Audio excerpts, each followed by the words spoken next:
The Netherlands has had a big influence on contemporary architecture around the world. With architects such as Rem Koolhaas, Dutch architecture became a world-renowned brand, with projects all over Europe, the Middle East and Asia. The last few years, Dutch architects are also leaving a mark on the United States. Many opened up an office here in New York City, and their projects are popping up all around the country. I think being Dutch already means that you were pushed over the threshold of understanding that everything is possible. Creating an entire land, an entire country at a location where originally or naturally there was water is totally possible. So it's easier wherever that is to come up with solutions to manipulate natural conditions. We've had 2 decades of building this. The commission was a horticultural master plan for the entire 25 acres of the Battery. The park was in terrible need of a new vision. Everything was very downtrodden, no spirit of beauty, and it was hosting millions of visitors around the world, and this is what they thought of us as New Yorkers. One of my donors said, "Warrie, do you know the work of Piet Oudolf, the Dutchman?" I think he had 5 books published at the time, and I ordered all of them, and I went, I love the aesthetic, I love the wildness, the sense of nature in control.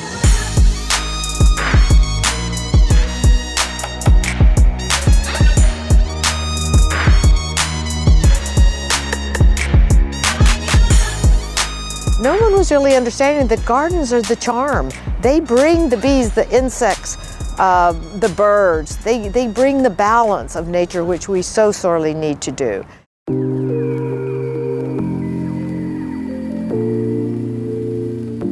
The renovation of our Central Branch Library in New York City is the biggest physical project in the history, 125-year history of the New York Public Library. It's a $200 million project. It's our premier location. We needed the best architect in the world.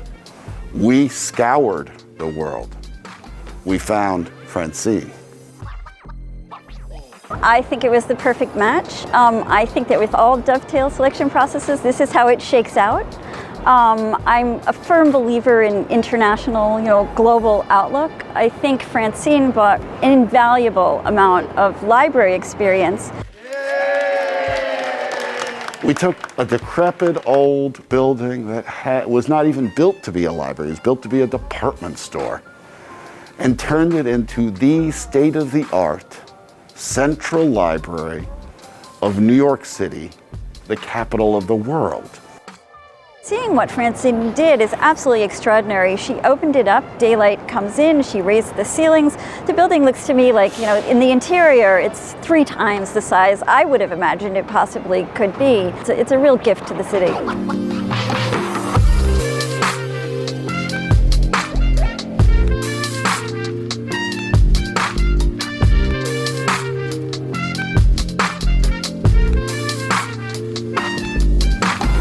Because I started as a sculptor, I can't think flat at all. I always think everything 3D, which makes it really difficult for myself. And that's also why I was in the 90s, early 90s already, working 3D on the computer, because it for me was a huge help.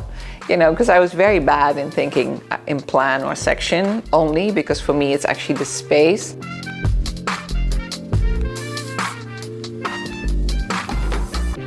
From the beginning, I've been kind of a pioneer. We were digital, one of the first completely digital offices. And after 20 years of digital design, it has very much changed how we manufacture components in architecture and how everything is built.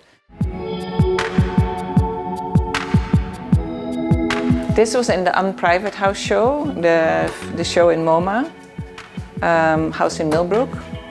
This is Tia Chibani's recent office that we're building prefab for her upstate, the little house, and this is the gallery. And we're really on the brink of a major change of how buildings are built, on site as well as in the factory. So it's a super exciting period.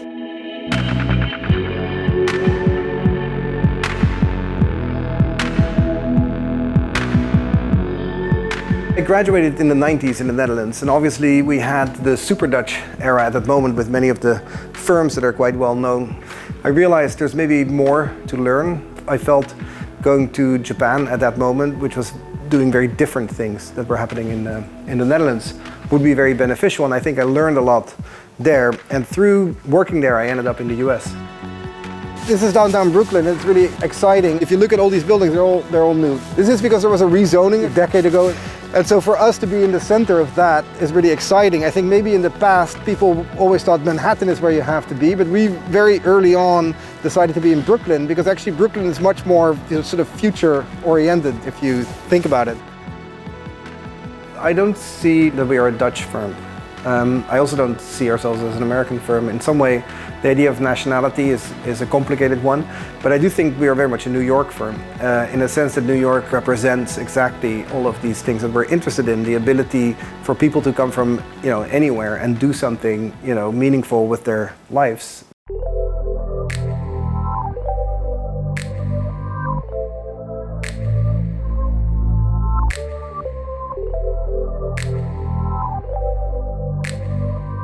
We've noticed that clients or large developers and governments elsewhere in the world, like in Asia or in the Middle East, they somehow, that whole New York thing is something magical.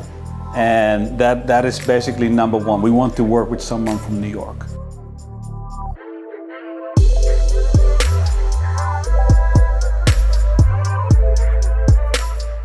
We just like the fact that our projects are well liked by people and considered to be attractive.